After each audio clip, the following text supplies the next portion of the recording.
Jeff, what worries me though is the disconnect between the political establishment and the economic reality, right? It's like what they're doing is nonsensical. Again, guys, you know that we're super politically neutral on this show. We believe that both political parties do the same thing when they get in power, specifically in the United States. They both print a crap ton of money, right? So don't, because I know some people get, they take it personally. So that being said, the Inflation Reduction Act, man, they printed more money, but it isn't only happening in the United States. You saw, it was a Reuters article that I saw 1 or 2 days ago. The same thing. Justin Trudeau. I swear to God, this is what it said. It said we we want another. We want to print more. It's like a huge package to help the people on the bottom the most. When that's just going to exacerbate the problem. And I have a little clip from Joe Biden. I can't describe this. This is just great TV. Okay, you're listening there to President Biden at the White House. He's celebrating the passage of the Inflation Reduction Act. He says that he's been fighting Big Pharma for decades. But there is this unfortunate split screen right now with the Dow taking a total beating, down more than 1,200 points. And so it feels like it's hard to be celebratory for some people in the crowd.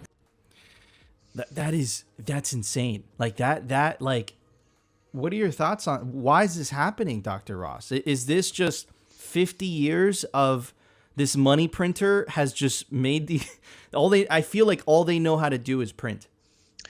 Well, clown world monetary policies lead to a clown world, right? I mean, we have clown world politicians. We're seeing the final stages of this big Keynesian economic experiment that we've been on for many, many decades. We're in the end days, and I like to always caveat that I'm not saying we're days away, like literal days, but we're in the final stages of the Keynesian economic experiment. And this is what happens. You just have absolute like lunacy going on with our politicians. Obviously, they want power, then they want to stay in power, and they want to get reelected, right? And they'll do whatever it takes. So they just flat out lie. They're either really stupid or they're just totally lying to the public, right? You can't create more debt, spend more money, and reduce inflation that way. That's just not how things work. And so watching all of this in real time is really painful.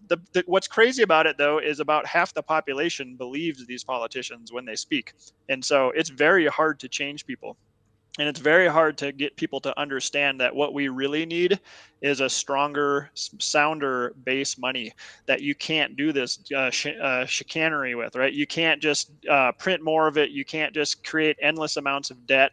These credit-based systems, all they do is they make the upswings more and more and more prominent and more powerful, and then that means the busts are that much more powerful and devastating. And right now we're in the bust phase, and again, we're still kind of early days of the bust phase. It's going to get much worse. And this is what happens when you have a credit-based economic system, and the whole world is going to go through it, and it's going to be painful. At some point, all of this is fantastic marketing for Bitcoin and what Bitcoin is. It's why I just am convinced that Bitcoin is going to win eventually.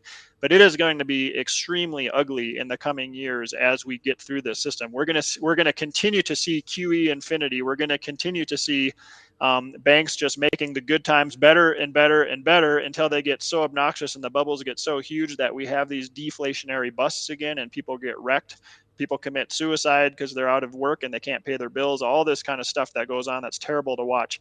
And they pretend like they don't have anything to do with it, which is just absolute nonsense as well. All of this is fantastic marketing for Bitcoin, for a sound money that's perfectly scarce, that you can't just print more of, that we're going to have not a credit-based system, but more of an equity-based system. It just creates a better world all around, a more stable world for sure. I'm very much looking forward to it, but I'm not looking forward to the process of getting there. It's going to be a better world for our kids and grandkids, but it's going to be kind of a tough go of it for us in the meantime.